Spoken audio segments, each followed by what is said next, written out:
안녕하세요. 여러분의 주치의 건강 스페셜 왕성우입니다. 안녕하세요. 치의학 박사 정유미입니다. 오늘도 질병과 건강에 관한 다양한 정보와 시청자분들을 위한 1:1 맞춤 상담이 준비되어 있습니다. 방송을 보시다가 나와 내 가족의 건강에 대해서 궁금한 사항이 있으시면 지금 바로 02-2000-4959로 전화 주시면 자세한 상담이 가능합니다. 여러분들의 많은 참여 부탁드립니다. 그럼 오늘 이야기 나눠볼 주제 빅나리 아나운서와 함께 먼저 만나보시죠. 100세 시대를 맞아 치아 건강의 중요성이 더욱 강조되고 있는 요즘.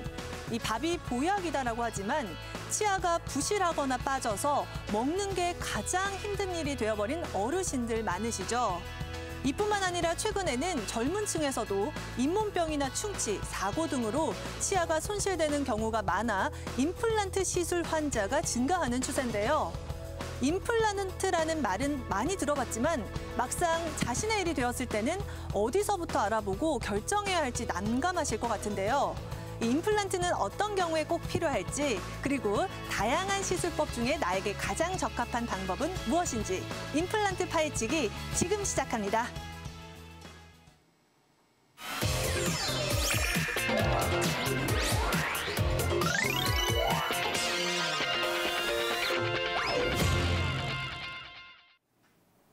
네, 오늘 건강 스페셜 주제는 바로 치아 건강인데요. 그렇죠. 임플란트를 비롯한 다양한 시술법에 대해서 이야기를 나눠보겠습니다.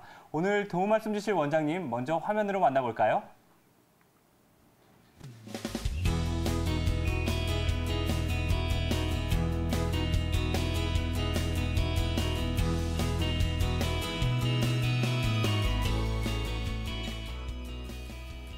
네, 우중희 원장님 자리에 나오셨는데요. 인사 나눠보도록 하겠습니다. 안녕하세요. 안녕하세요. 네, 치아 건강 오복 중 하나라고 하기는 하지만 현대인들 중에서 치과를 아예 가보지 않았거나 한 번만 가보신 분들은 없겠죠? 그렇죠. 아무래도 우리가 100세 시대를 앞두고 있기 때문에 이렇게 치아가 굉장히 중요하긴 한데요. 그렇죠. 이 아프다고 하면 보통 치과를 찾는 경우가 많지만 이런 관리 차원보다도 저희가 예방을 한다든지 이런 목적으로 치과를 찾는 경우 굉장히 많긴 하거든요. 보통 무슨 다른 질환들도 마찬가지긴 하지만 100세까지 또 맛있는 음식을 먹고 뭐 씹고 뜯고 맛보는 즐거움이 사실 치아가 없다라고 하면 훨씬 많이 줄어들 수 있기 때문에 굉장히 중요한 부분이 사실 치과가 아닌가 싶어요. 그렇죠. 또 한 조사에 따르면요. 매년 임플란트 환자 수가 크게 증가를 보이고 있다고 합니다. 네. 또 연령층도 매우 낮아지고 있다고 하는데요. 네. 예전에는 이렇게 노인층들만 임플란트를 한다고 많이들 생각했었는데 네. 요즘에는 젊은 친구들도 임플란트를 굉장히 많이 한다고 해요. 그러니까요. 잦은 사고뿐만 아니라 다양한 이유 때문에 이렇게 임플란트를 한다고 하는데 오늘 원장님과 자세히 이야기를 나눠보도록 하겠습니다. 네. 유정규 원장님, 임플란트 정확히 어떤 걸 이야기하는 건가요? 임플란트는 일단 치과에 적용되기 전에도 우리의 인체의 많은 부분에 사용됐던 거를 이제 임플란트라고 했습니다. 근데 이제 치과용 임플란트가 개발이 되면서 치아에 맞는, 아무래도 치아가 자체가 이제 수분이 많은 곳이잖아요. 그렇죠. 수분이 많은 곳이고 항상 이렇게 금속 같은 게 이렇게 녹슬기가 좋은 환경이기 때문에 타이타늄이라는 어떤 금속을 사용해서 우리 인체에 최적화된, 그리고 뼈랑 잘 붙을 수 있는 그런 재질을 심어서 그 뿌리, 우리의 치아의 뿌리 부분을 형성하게 그렇게 수술을 한 후에 그다음에 치아를 재건하는 그런 것을 임플란트라고 할 수 있습니다. 치과용 임플란트라고 하죠. 네. 그렇군요. 네, 원장님 실제로 이렇게 임플란트라고 하는 거는 역사가 좀 오래된 건가요? 어떤가요? 많이들 궁금할 것 같긴 한데요. 역사는 되게 오래됐죠. 1950년, 60년대부터도 많이 개발이 됐지만 네. 사실상 연구가 됐던 거지 그게 실상 이제 우리 대중에게 네. 된 거는 이제 저희 나라 같은 경우는 좀 90년도부터 조금 활발해지기 시작했다고 네. 보시면 되고 최근에는 뭐 너무 많은 치과 의사분들이 네.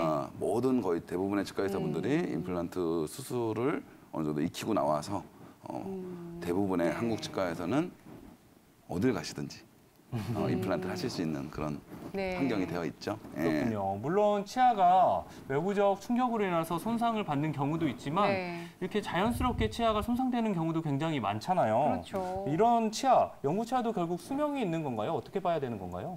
우리 인체 모든 부위가 일단은 수명이 있겠죠. 이게 네. 저희 야구 선수로 치면은 투수가 이제 어깨가 한 개, 100개 이상 못 던지게 막는 것처럼 네. 어떤 우리 인체의 몸은 분명히 수명이 있는 그런 수명이 있다고 보시면 되고요. 네. 또 자동차 부품 같은 것도 사실 뭐 다 수명이 있어서 교환을 해야 되잖아요. 그렇죠? 예. 그거와 마찬가지로 저희 치아도 평생을 쓸 수 있는 환경을 갖고 있는 환경에서 90세, 100세까지 쓰시는 분들도 있지만 아주 빠른 시간 안에 10대 때 뭐 치아가 뽑힌다든지 이런 네. 경우도 분명히 많이 나타나고 있습니다. 그래서 그 치아 상실에 치아를 이제 빼게 되는 경우에 현재에서 가장 좋은 방법이 이제 임플란트라고 볼 수 있겠습니다. 네, 지금 치아의 구조에 대한 사진이 나갔는데요. 네. 치아의 구조에서 어느 부분이 이렇게 손상이 되는 건가요? 지금 사진을 보시면 치아의 구조를 보면 저 위에 보면은 범낭질이라고 지금 나와 있잖아요. 네. 예, 예. 저게 이제 보면은 갑옷이죠, 갑옷. 우리 네. 인체에서 가장 단단한 뼈보다도 단단한 게 저 범낭질이라고 보시면 되고. 네. 그러니까 아주 악조건. 사실 이 수분이 많은 곳이 악조건이잖아요. 네. 거기서 이제 치아의 안에 중요한 것을 지켜주는 갑옷 같은 존재라고 볼 수 있고. 이제 그게 들어가게 되면은 거의 상아질이라고 보이죠. 예, 예. 약간 색깔도 좀 달리 표시돼 있는데 저기는 이제 약간 단단도는 떨어지지만 저기에 미세한 구멍들이 있어서 그 밑에 있는 신경 조직에서 혈류 조직에서 이제 치아에 영양을 공급하는 그 중간 단계라고 보시면 되고 네. 그 가운데 뻘겋게 보이시는 거 있죠. 예, 예. 그거에 이제 저희가 흔히 얘기하는 신경입니다. 네. 보통 저희가 치아가 깨졌을 때 시리거나 저렇게 그럴 때 저희가 노출이 돼서 저 범낭질, 갑옷이 벗겨지면서 이제 시린 느낌을 많이 가지게 되고 그러다 보면 이제 신경 치료도 들어갈 수 있고 그렇게 되는 겁니다. 또 중요한 거는 그 밑에 보면 이제 뼈에 잡혀 있잖아요. 오늘 예, 이제 예. 주제가 임플란트이기 때문에 저 뼈가 사실은 저 뼈 역할, 저 뿌리 역할을 하는 게 사실 임플란트죠. 그래서 저기 보면 좀 이따 설명을 또 한번 드리겠지만 저기는 치주 인대가 있어요. 지금 보시면은 그러니까 우리 팔이나 이런 데도 인대가 있듯이 예, 예. 이 치아 뿌리에도 인대가 있어서 어떤 쿠션 역할을 해주고 네. 또 심한 충격을 받았을 때 그거를 이겨낼 수 있게 해주는 그런 인대가 있습니다. 그리고 그 제일 중요한 거는 저 뼈. 앞으로 오늘의 주제는 저 뼈에 심을 이제 임플란트인데 치조골이 네. 선천적으로 좋은 사람이 있고 좀 안 좋은 분도 있고 네. 그래서 참 저 오늘 다룰 저 임플란트의 주제랑은 꼭 알고 계셔야 될 기본 단어가 아닐까 생각이 드네요. 네. 네.